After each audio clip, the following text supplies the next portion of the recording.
tried to tell me I was lost in the forest like a cub with no mother when I actually was where I wanted. Bite off the venomous hand, follow the chemical scent. Look for the hole in the fence, take everything you demand, fast as you can, and run for your life. Run for your life. Séria Tomb Raider má v srdci každého hráča svoje špecifické miesto, hlavne pre chlapov. Či ste hrali nový reboot z roku 2013 alebo staré hry na PlayStation, Tomb Raider a Lara Croft má rád každý. Nie len kvôli jej veľkým vnadom, očarujúcej krase, ale aj vďaka kvalitnej hrateľnosti, skvelému level designu a hádankám. Lara Croft sa z jednoduchého konceptu stala akoby z noci na noc ikonou videoherného priemyslu a najúspešnejšou virtuálnou ženou v hrách. Dnes si niečo povieme o úplne prvom diele tejto stále živej série.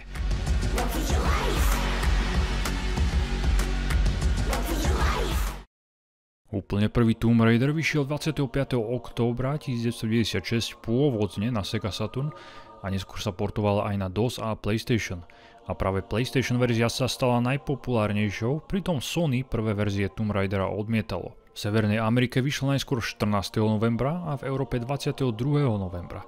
Novšie vyšla aj na ďalšie platformy ako Mac, iOS, Android a iné. Vyrobila ho britská firma Core Design a nebola to ich prvá hra. Hry vyrábali už od roku 1988. Ako vydavateľa mali Eidos. V čase vydania Tomb Raidera sa pohybovalo na hranici bankrotu, no vďaka úspechu Lary sa z toho vylízalo. A nikto si ani len nevedel predstaviť, že Tomb Raider sa stane tak veľkou hrou a neskôr aj sériou. Prvé koncepty začali už v roku 1993. Vývoj potom trval 18 mesiacov až do vydania v 96. Plánom autorov bolo vytvoriť mix dobrodružstva Ultimate Underworld a 3D modelov z Virtua Fighter. Budget na vývoj mali približne 440 000 libier.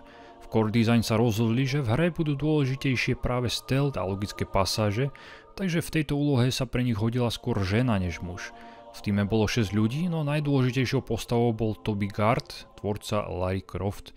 Lara sa narodila pod menom Laura Cruz. Písmeno U z Laury bolo neskôr odstranené a tak vznikla Lara, aby bolo jej meno viac americké. No jej minulosť nechali britskú, preto Cruz zmenili na Croft, aby to znelo viac aristokraticky. V prvých konceptoch mala byť Lara skôr vojenský chladný typ, inšpirovali sa britským komiksom Tank Girl, no počas vývoja sa rozhodli, že z nej urobia ženskú verziu Indiana Jonesa a inšpirovali sa aj filmom Johna Woo Hard Boiled.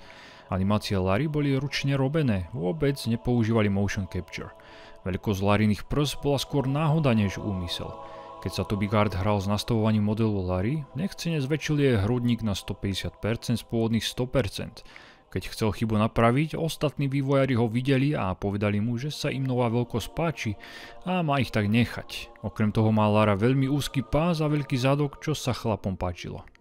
Ako povedal Toby Gard, v tej dobe hry hrali väčšinou muži a tí radi hrali za ženské postavy. V bojovke Street Fighter ich bolo plno, tak si v Core Design uvedomili, že keď muži hrajú za ženský charakter, pociťujú akýsi zmysel pre ochranu.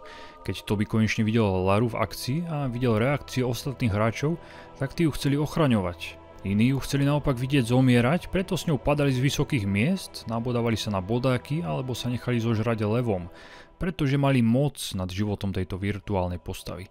Takže keď hráči vtedy hrali za Laru, pociťovali akýsi božský komplex. A keď si pozriete nový reboot, v ňom Lara môže zomrieť nespočetne krát a vždy inak. Takže na takéto veci vývojári myslia aj dnes a vďaka realistickej grafike je brutalita privedená na maxime. My name is Shelley Blond, hello, and I am the original voice of Lara Croft for the Tomb Raider games. Laru Croft nadabovala britská herečka Shelley Blond. Autori hľadali 3 mesiace hlas pre svoju postavu, no neúspešne. Potom im Shelley poslala nahrávku svojho hlasu a im sa to zapáčilo. V hre mala pôsobiť skôr chladno, ako ženská verzia Jamesa Bonda. V štúdiu potom strávila 4 až 5 hodín a okrem textu, ktorého nebolo veľa, nahrávala rôzne chrčania, vzdychania a zvuky umierania, keďže aj k tomu patrí dubbing. A to jej zabralo najviac času. Druhý diel už nenadabovala, pretože mala iné povinnosti, no s jej dovolením pre druhý diel použili všetky zvuky kričania a len text musela nadabovať nová herečka Judith Gibbons. Paul Douglas spoločne s Gavinom Rumerim vytvorili pre hru vlastný engine. Vytvárali naraz hru pre všetky tri platformy Segu, DOS a PS a museli ju optimalizovať, aby na nich fungovala. Autori mali v pláne aj vonkajšie úrovne, no kvôli limitácii vtedajšieho hardware si museli vystačiť s interiérmi. A keďže hra bola ovládaná z tretieho pohľadu, mali problém implementovať posadenie kamery a animáciu postavy, pretože v strieľačkách z prvého pohľadu animácia ani kameru vývojári riešiť nemusia. Keď hra vyšla, kritici oslavovali jej revolučnú grafickú stránku a parádnu atmosféru napätia pri súbojoch. Na všetkých platformách zbierala vysoké hodnotenia, aj v predajoch Tomb Raider exceloval. Vydavateľ Eidos mal pred touto hrou stratu viac než $2,5 milióna a rok po vydaniu mali zisk $14,5 milióna. Celosvetovo sa predalo viac než 7 miliónov kópií. Keďže sa na PlayStation 1 diel stal veľmi populárnym, druhý Tomb Raider sa v roku 1997 stal najočakávanejšou hrou.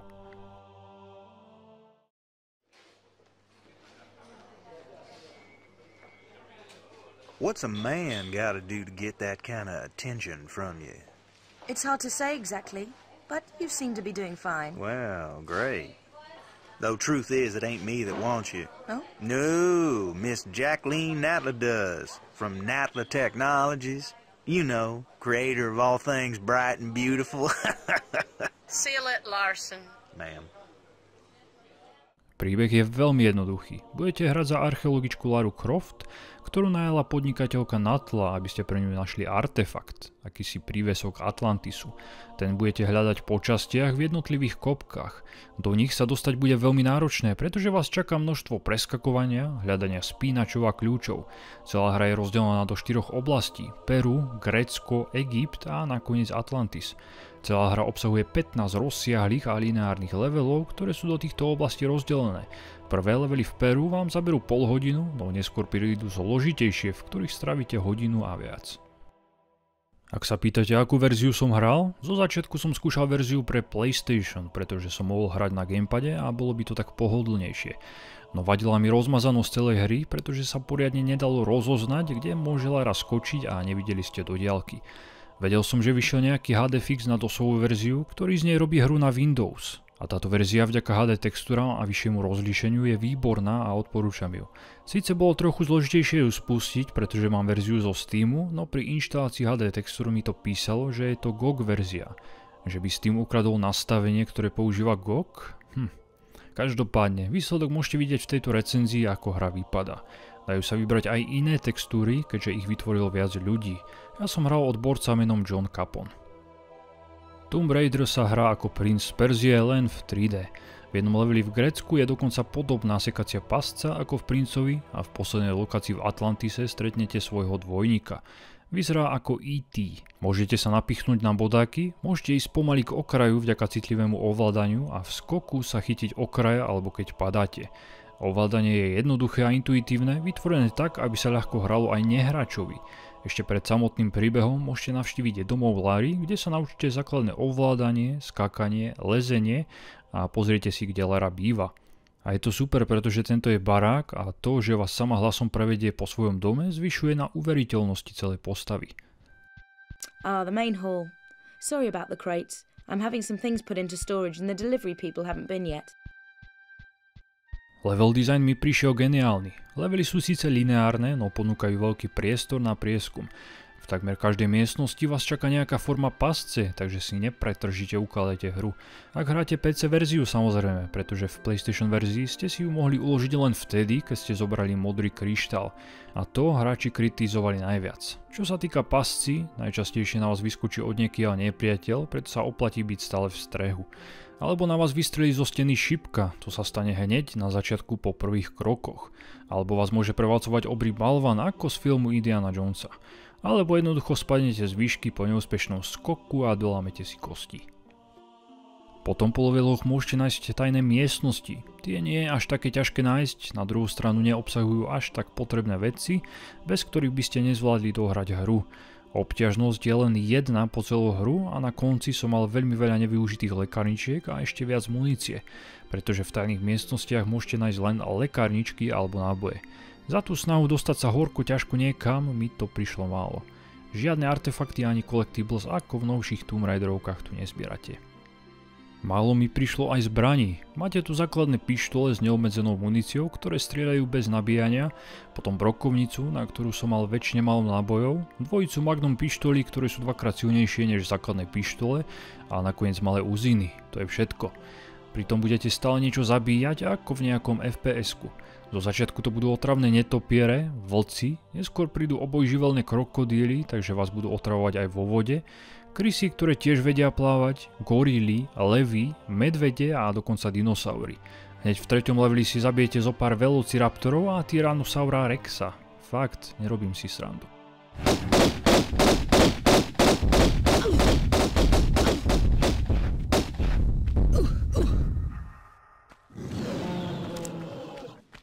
V druhej polovici hry v Egypte stretnete viac fantasy monštra, oživlých kentaurov strieľajúcich ohnivé gule alebo prerastené mačacie mumie, alebo okrídlené potvory ako zo Silent Hill.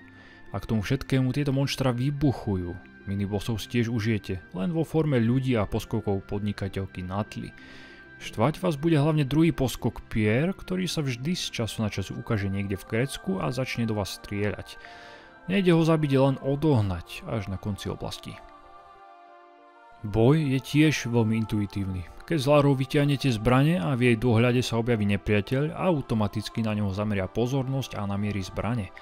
Kamera sa takisto automaticky prepne na nepriateľa, takže môžete strieľať a zároveň skákať a nemusíte chaoticky sami meniť kameru, hra to urobí za vás. Ale keď sa nepriateľia dostanú až k vám, potom kamera začne haprovať, skákať a moc toho nevidíte. Preto najlepšou taktikou je vždy dostať sa na nejaké vyvýšené miesto, kde na vás nepriatelia nebudú môcť a odstreľovať ich z diaľky. Keď nebojujete a chcete si prezrieť miestnosť, v ktorej ste, výborne na to poslúži klávesa na priblíženie pohľadu, keďže kameru nemôžete ovládať myšou alebo pravou pačkou na ovládači. Interface tu v podstate neexistuje, jedine keď bojujete a nepriateľ vám uberie život alebo keď sa potápate. To zvyšuje imerziu, nič vás zbytočne neruší a viac vtiahne do hry. Inventár je riešený jednoducho, cez okrúhly výber a je vidieť, že bol primárne robený pre konzole. V podvodnom svete stravíte veľa času, neustále sa budete s Laurou ponárať a plávať. V tom čase bola voda a jej svetelné efekty nadčasové a vodu budete používať na rôzne hádanky, zvyšovať či znižovať jej hladinu, aby ste sa mohli niekam dostať alebo zatiahnuť páku, ktorá by inak zatiahnuť nešla. Ak skúste zadržať dých, tak zistíte, že Lara vie vydržať pod vodou približne 1 minútu, čo v priemere dokáže normálny človek na suchu. No pri aktívnom potápaní je to úplne niečo iné. Človek nesmie začať panikariť, inak sa mu priemerná dĺžka dýchu skráti. Čo sa týka jednotlivých krajín, prvé Peru je veľmi jednoduché a naučí vás základy a čo môžete od hry ďalej čakať.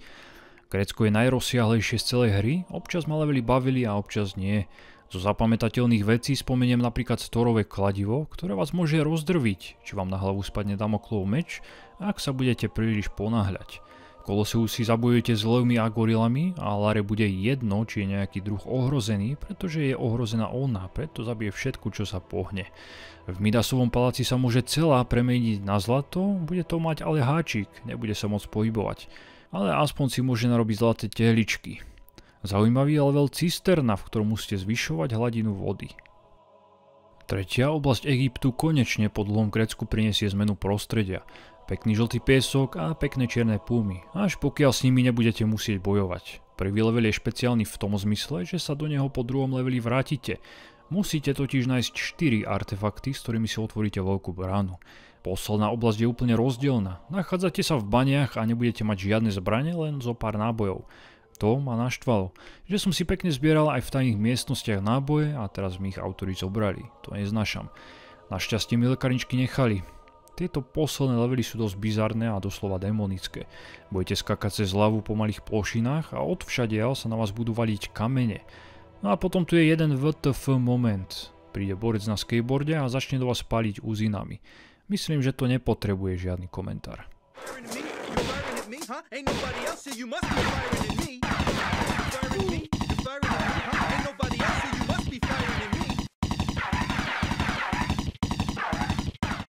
Přátelé, co vám povím, jo? Viděl jsem hada srát, ty vole. Žábu bušit pěstí do skály, ty vole. koně zvracet v barvách francouzský trikolory, ty vole. Dokonce jsem viděl i stíhačku couvat, vole. A tohleto jsem teda ještě neviděl, ty. Keď som sa dostal do Atlantisu, pripomenulo mi to predpeklie. Hudba začne byť ambientná a nízkofrekvenčná, ako by celá stavba bola živým organizmom. Celý level mi pripomenul Votrelca alebo hru Requiem. Neviem, kto robil level design pre tento level, ale rád by som sa ho spýtal na pár otázok. Finálnym bossom bude akýsi čerstvo vyliahnutý beznohý mutant, ktorý sa k vám bude pomaly sunúť. Súboj s ním nie je ťažký, stačí do neho neustále strieľať, uskakovať jeho pomalým útokom a liečiť sa lekaničkami. A pozor na to, že môžete spadnúť, pretože sa nachádzate na plošine bez zábradlia. Záver hry ani príbeh rozoberať nejdem, pretože nie je až tak podstatný a nechcem ho prezrádzať. Hudba v hre nehrá stále. Dynamicky sa mení a rozozvučí sa, keď prídete napríklad do nejakej miestnosti. A bol to z toho dôvodu, že autori dali tvorcovi hudby Nathanovi McCreadovi veľmi málo času. Ale keď hudba zaznie, je výborná a budete počuť zvuk orchestra. Nesmiem zabudnúť na jeden mód, ktorý Laru vyzliekol a v tom čase bol dosť populárny aj pre ďalšie diely.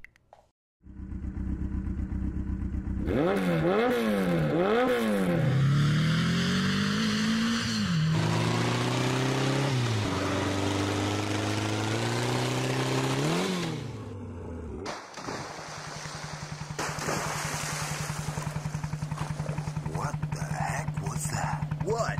That away. Probably just a fish. That'd be some fish, kid.